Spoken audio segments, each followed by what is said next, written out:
Alex Eala's Wimbledon campaign came to an end. 3-set loss to Italy's Jasmine Paolini. Alex Eala's Wimbledon campaign, the $9 ticket, the £300,000 payday, and what comes next for our Cababayan.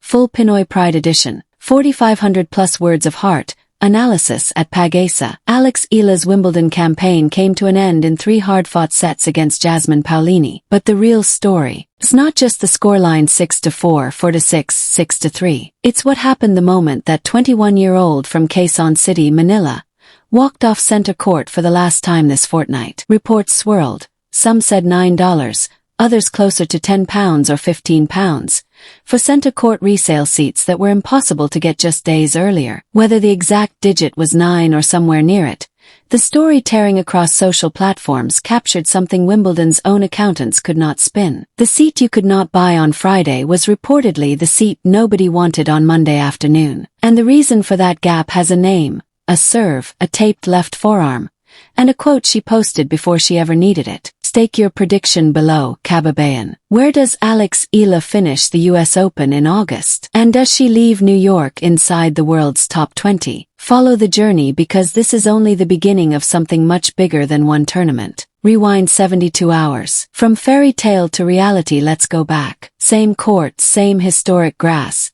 but a completely different universe. On July 4, 2026, Alex Eala beat the defending Wimbledon champion Iga Swiatek in an epic tiebreak that went to 7-6 in the first set, with a 9th-point drama that had the whole world watching, followed by a commanding 6-2 second set. The ovation, loudest center court had delivered all fortnight, like she had already won the title. 2 days later, she walked out again as the 29th seed against Jasmine Paolini, the 13th seed and last year's Wimbledon finalist. Preventive tape wrapped around her left forearm told part of the story.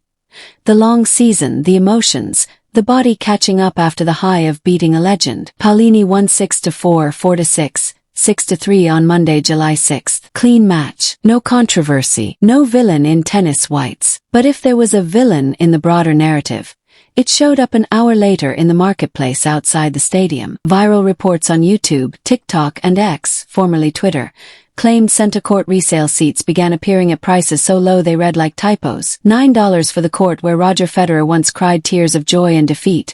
$9 for the same sacred ground where just 48 hours earlier, 10,000 people rose to their feet for a Filipina nobody outside Manila had truly heard of a year ago. The WTA did not release a statement. Wimbledon did not release a statement. They didn't have to. The screenshots did the talking. And the pattern they exposed was not really about Paolini beating Eala or Swiatek losing earlier. It was about a 149-year-old tournament that had quietly, accidentally tied 1 week of its economy and global buzz to the tournament life of one 21-year-old from the Philippines. Start with the fact that cannot be argued. Friday, July 4th. Center court, Eala versus Swiatek, the defending champion, world number 3 at the time, 5-time major winner. Alex takes the first set in a tiebreak that stretched nerves to the limit. She takes the second set 6-2. Wimbledon's own Instagram account posts the highlight reel within the hour. 22,000 likes and climbing fast. The most engaged clip on the tournament's grid that day. This was not a lucky underdog moment. This was a defending champion being dismantled on the sport's most sacred lawn by a player ranked outside the top 30 at the start of the tournament. A kid from Quezon City making history for an entire nation. Now compress the timeline the way the resale market did. Friday, standing ovation that shook the stands. Saturday, her face on every Filipino newspaper front page. Viral photos with British royalty like Catherine, Princess of Wales. Sunday, rest day filled with prayers and pride back home. Monday afternoon, gone after a valiant fight. And by Monday evening, center court seats reportedly changing hands for less than the price of strawberries and cream sold inside the gate. Compare that to what Alex herself walked away with.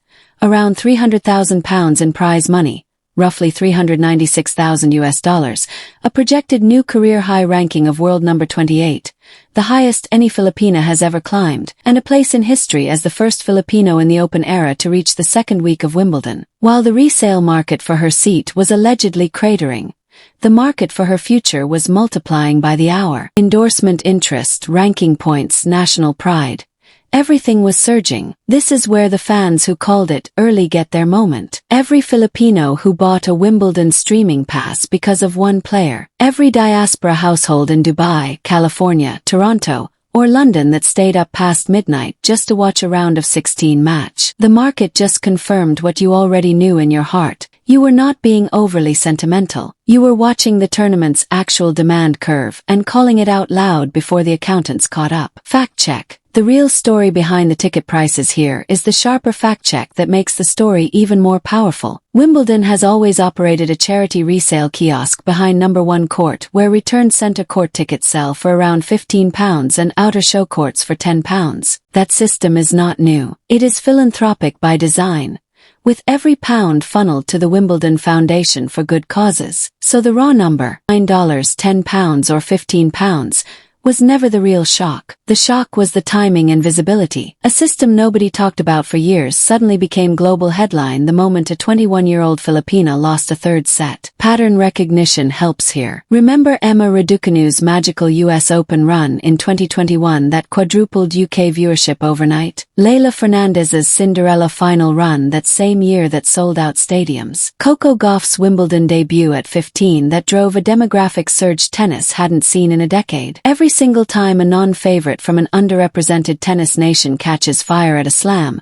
the local and global demand curve moves with them, and often corrects sharply without them. Alex Eala did not break the model. She confirmed it, and she confirmed it against the defending champion, on the biggest court in the sport, in a match Wimbledon's own social media team could not stop replaying. Consider the voice that has been sitting in the Wimbledon commentary booth watching every ball. Martina Navratilova, 18 Grand Slam singles titles, 9 of them won on the very grass where Alex just wrote her name in history. A Hall of Famer whose opinion of a young player has functioned as an early scouting report for the entire tour for 4 decades. Navratilova watched the Paulini match live. She flagged the serve as an area that needs sharpening while praising Alex's competitive intensity, heart, and fight against a former Wimbledon finalist. That is not dismissal. In Navratilova's vocabulary, pointing out a single fixable technical flaw in a 21-year-old who just beat the defending champion is closer to high praise than critique. It is the tone reserved for players she believes will be back stronger.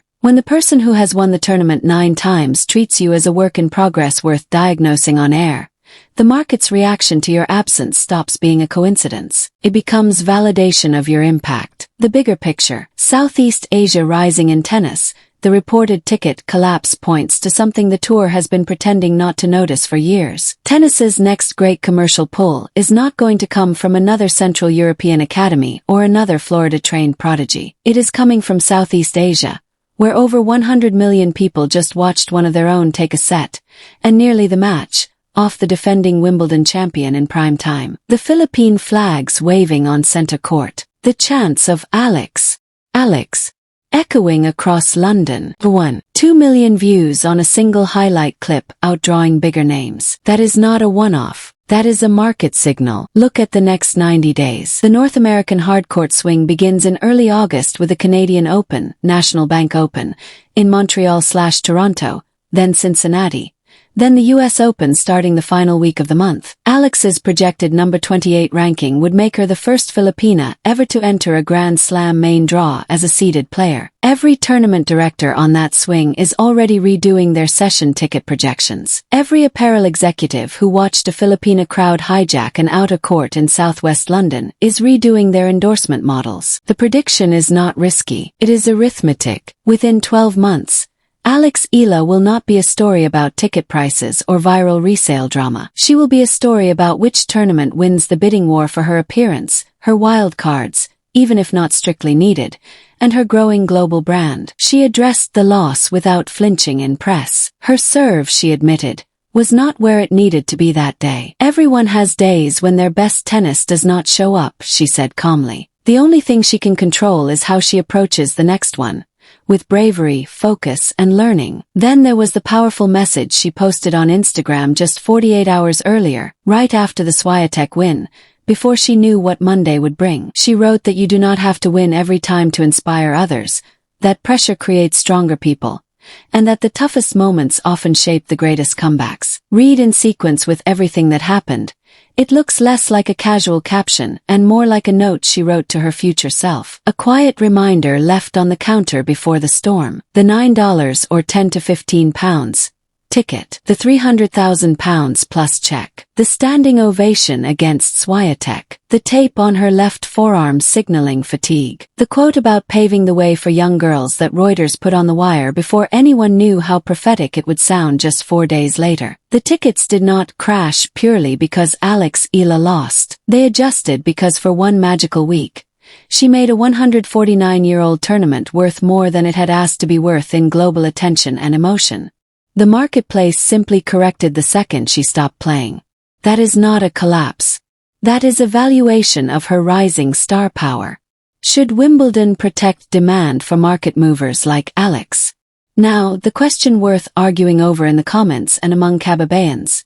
Should Wimbledon and other slams be doing more to protect demand around players who move markets like this? Or does the reported low-price resale seat prove that one 21-year-old from Manila has already outgrown the traditional model of the tournament that gave her center court? On one side, tennis has always been about the draw and the occasion more than any single player. The charity resale system funnels money to good causes. Protecting star pricing artificially could backfire. On the other hand, when a player from an underrepresented region like the Philippines creates such a surge, flags, viewership, diaspora engagement, social media explosion, the sport benefits enormously. Losing that momentum too sharply hurts the growth story. Alex Eala's run showed the potential for tennis to truly go global. Southeast Asia, with its massive population and growing middle class, is ready. The tour should invest in protecting and nurturing these moments, not just let the market swing wildly. Alex herself is already looking forward. Her serve can be rebuilt. The lefty placement that legends like Navratilova noted can be sharpened with film study and repetition. The mental reset between a career-defining win and the next match that comes with experience. The talent that dismantled Swiatek is undeniable. The gap to the very top, smaller than anyone thought. Prediction time. US Open and beyond. Stake your prediction, Cababayan. Where does Alex Eala finish at the US Open in August? Quarterfinals, semifinals. And does she leave New York inside the world's top 20? My take: she makes the fourth round or better at the US Open, pushes into the top 20 by the end of the summer hardcourt swing, and continues building. With the Canadian Open coming up, where she's already a draw, the momentum is real. The hard courts may suit her baseline power even better. The lessons from Wimbledon, the serve fix, tactical adjustments, emotional management, are already being applied in training. This is not the end of a fairy tale. This is the opening chapter of a legacy. From Quezon City to Center Court to Flushing Meadows, the journey continues. The $9 ticket drama. Footnote: the £300,000 and the ranking jump. Tools for the future. The real story is the 21-year-old who inspired a nation, moved markets, and showed the world what Pinoy heart and fight look like on the biggest stage. The receipts will be waiting when the US Open draw comes out. Follow the journey, support our Cababayan, and remember, pressure creates stronger people. Alex Eala is just getting started. Laban pa Alex, never say die. Pilipinas proud. Philippines tennis.